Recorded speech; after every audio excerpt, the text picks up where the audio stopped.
كلنا بنعرف بدايتي بالتمثيل أكيد كانت مع النجم الكبير عادل إمام بالتجربة الدنماركية. وآخر أعمالي هلأ آخر أعمالي عم بصور لرمضان مسلسل ألف ليلة وليلة، طلع بدور شهرزاد.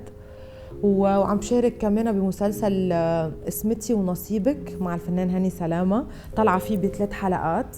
هن حلقات منفصلة مكونين من 15 حلقة.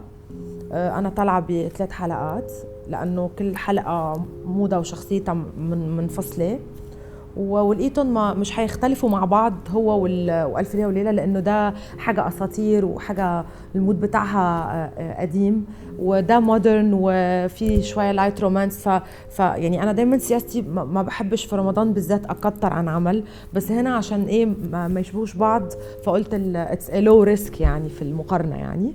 وطبعا عملت كمان بعد فترة غياب عن السينما خلصت فيلم جديد اسمه حياتي مبهدلة، ومع الفنان الكبير محمد سعد برضو، وتبهدلت فعلا في الفيلم ده من ناحية يعني قصدي كان في تعب في الشغل يعني.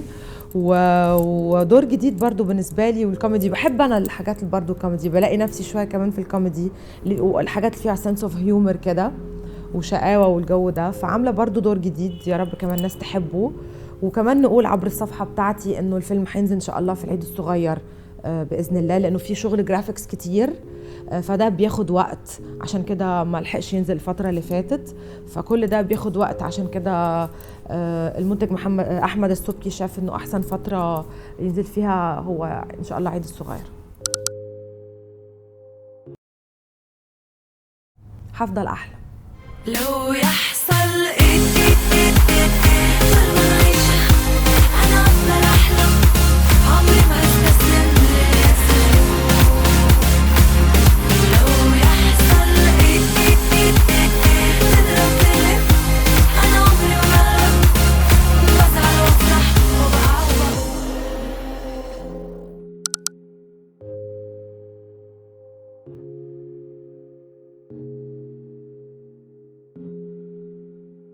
طبعا ليه لا، لو دور حلو انا في الاول وفي الاخر دايما الورق هو اللي بيغريني وانا بقرا، وهو اللي بيشدني.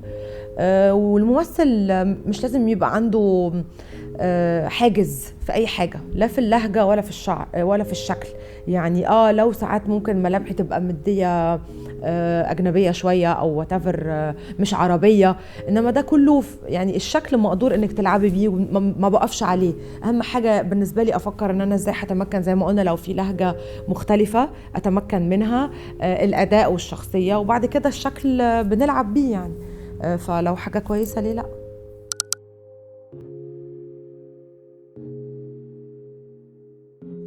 وانا كمان بحبك وبحب او بحبك او بحب الفانز كلهم اللي بيحبوني.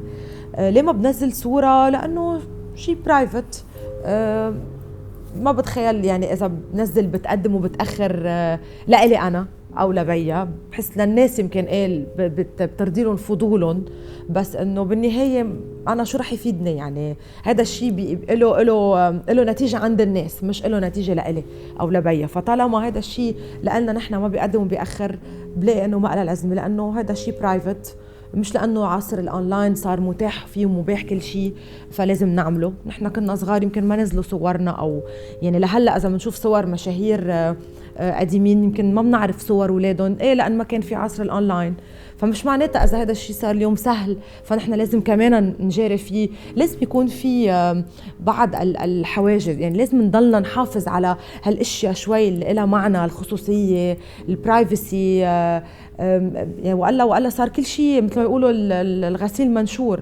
انا ضد هيدا الشيء، مش بس وين تكمز لصوره لبنتي، وين تكمز لاشياء خاصه. انا اليوم ما بعرض شو بعمل كل يوم، انا اليوم ما حدا الناس يمكن بتعرف اذا انا بمصر او بلبنان او بالصين.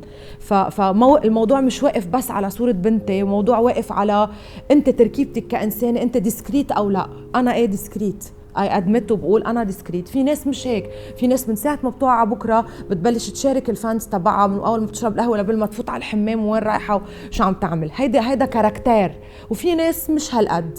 فانا بحس انه هيدا عالمها، هي بعدها صغيرة، عندها جو البراءة تبعها، ليه بدها تكون صورة يعني منقولة إنه شو إلها لازمة وتعليقات وحكي لا، بفضل هيدا الشيء هلأ يكون كتير بعيد عن حياتها يعني.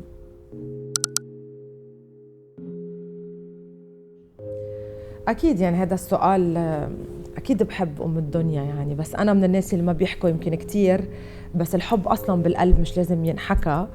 ودايماً أنا بشبه لبنان ومصر مثل الأم اللي بتخلف والأم اللي بتربي، فلبنان ومصر كده بالنسبة لي. وهي طبعاً الفضل لمصر طبعاً في انطلاقتي الفنية أو المرحلة اللي أنا وصلت فيها طبعاً، لأنها هوليود الشرق طبعاً زي ما احنا بنقول، ومحطة مهمة لكل فنان، وحلم كل فنان إنه ينطلق من مصر ويوصل مصر ويشتهر من مصر، وده محسوس ومش محتاجين نقوله يعني، شايفينه.